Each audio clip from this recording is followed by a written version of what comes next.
Yo, what's up? Welcome back to another episode of The Sauce. Continuing on with college football week 2. Got a good one here. Tennessee, North Carolina State. Let's go. Welcome to The Sauce. The Sauce. Sauce. Hey, get the sauce. All right, like I said, Tennessee, NC State. This is a neutral site game. It's being played in Charlotte. NC State is now catching 10. This line's been on the move. It opened up at 3 over the summer. Then after last week's game, it reopened at 7, and it's been bought all the way up to 10. So the Vols are now laying 10 points in this one. Total sitting up at 61.5. So we're expected to see some points here. So let's go ahead and get into this one. Both these teams had a tune-up game last week, and no question, Tennessee looked a hell of a lot better. 69-3 was the final score against Chattanooga. 718 yards of offense. Meanwhile, NC State, kind of a rocky first half there against Western Carolina. Final score was 38-21. They handled their business in the second half, but it was a little shaky for a little while. Grayson McCall opened up the game with an interception, or that might have been the second drive. Oh, no, I think it was the first drive. But anyway, let's start out by taking a look at Tennessee. This team definitely lost some major pieces from last year. Just 108th in the country in returning production, 11 returning starters. Offense was great last year. Look at the rushing numbers. 9th in the country in yards per carry, 34th in success rate, 17th in effective rush. Jalen Wright wasn't the man for them. Obviously, he's gone. So is Joe Milton. Joe Milton's with the Patriots. Jalen Wright is now with the Dolphins. But they certainly are good at quarterback. They got their guy. Nico Iamaleava, I believe is how you say his name. Hopefully I didn't say it. I'll just call him Nico.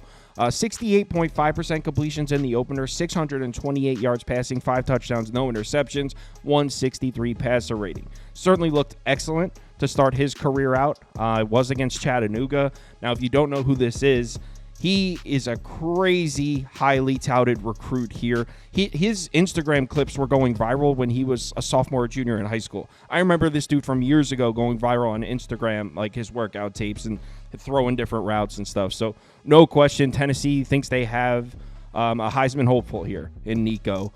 And he looked great in the opener. Definitely took a loss at running back. I mean, I don't know anything about Dylan Sampson. He's probably pretty good. He's playing for Tennessee. But Jalen Wright is definitely some tough shoes to fill at the running back position. We've seen him in the RB1 spot for Tennessee twice now. The bowl game last year after Jalen Wright declared for the draft. And in week 1, he's got 257 rushing yards and 3 rushing TDs in those 2 games. But again, no question, Tennessee should see a drop-off here at the running back position. But they are set at offensive line. Now, they only brought 3 starters back from last year's offensive line, but they have 4 seniors starting on this unit. Definitely projected to be a top 25 or even better than that offensive line. So Tennessee very strong on the offensive line, giving Sampson the new RB. He should have some room to run. Now, this particular matchup against NC State is going to be tough, but as a whole this season, he's in a pretty good spot with the superstar quarterback and a really good offensive line in front of him. So how do they match up against the Wolfpack defense? As always, NC State had a solid defense last year. In fact, these numbers might be even a little down by NC State standards. 45th in the country in yards per play, 36th in success rate.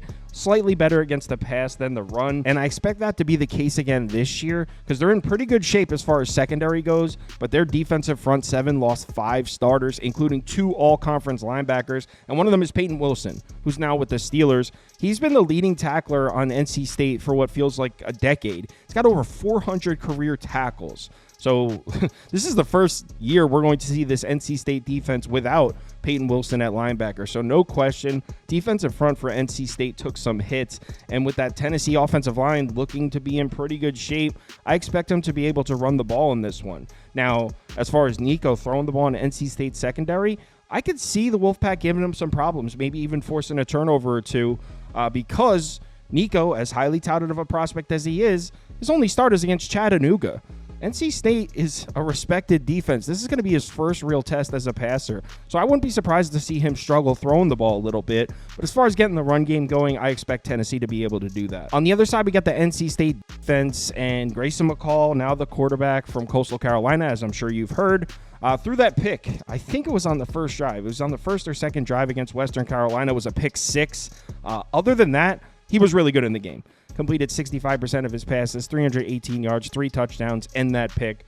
a 151 passer rating. Now, if we compare Grayson McCall's 2023 stats to Brennan Armstrong's 2023 stats here at NC State last year, they don't look that different. So even though Grayson McCall is coming off a rough season with Coastal, and even though he started off this year throwing a pick to Western Carolina, I'm really not worried. I think he's going to be good for them. And it's also a good sign that North Carolina State didn't seem to have a problem running the football in Western Carolina. Well, that's how it should be.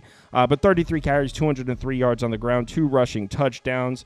Now, obviously, trying to run the ball in Tennessee is going to be slightly different. This is an SEC defense that was actually great against the run. Top 25 run defense for sure last year, 12th in yards per carry allowed, 19th in run defense success rate, rated 27th in effective rush. Here are their defensive line numbers from last year. Solid. Very good pass rush. Very tough to get push. They're 18th in defensive line yards, 23rd in power success rate, good in short yardage situations. But here's the thing about Tennessee's defense. The defensive line is in pretty good shape. They bring back 3 starters, I believe, on the defensive line. Other than that, everyone's gone. All 3 linebackers and the entire secondary is gone from this Tennessee defense. Now, they brought in some really nice-looking pieces in the portal, and it's Tennessee. They got tons of talent. But as far as last year's defense, gutted. And yeah, we may not have noticed it last week against Chattanooga, but North Carolina State, especially coming off a wake-up call week 1 where they struggled in the first half against Western Carolina, I think Grayson McCall is going to throw on these guys. And now that the numbers hit 10, I had to buy in. So I'm in on the Wolfpack. I'm holding an NC State plus 10 ticket. I actually got it at minus 105. Wasn't even an expensive 10. I think I'm on the right side here. I expect Grayson McCall to throw in this brand new Tennessee secondary, and I think Nico's going to throw us a pick. So give me the 10 points. Wolfpack up. If you'd like to see all the bets I currently have open, head over to KyleKirms.com and click on Open Bets. You'll see mine as well as everyone on the staff here. So head over there if you're interested. Also, if you sign up for Sauce Network Plus, it comes with access to the Discord, and you can participate in the weekly betting league. So if you're interested in that, head over there and sign up. Live shows, weekdays, 4 p.m. Eastern time, and then the big live shows are Saturday morning college football, 10 a.m. up to kickoff, Sunday morning NFL, 11 a.m. up to kickoff. If you're able to make it, we'd love to see you in the comments. Let's have ourselves a good week 2. Remember to bet responsibly, and I'll talk to you in the Discord.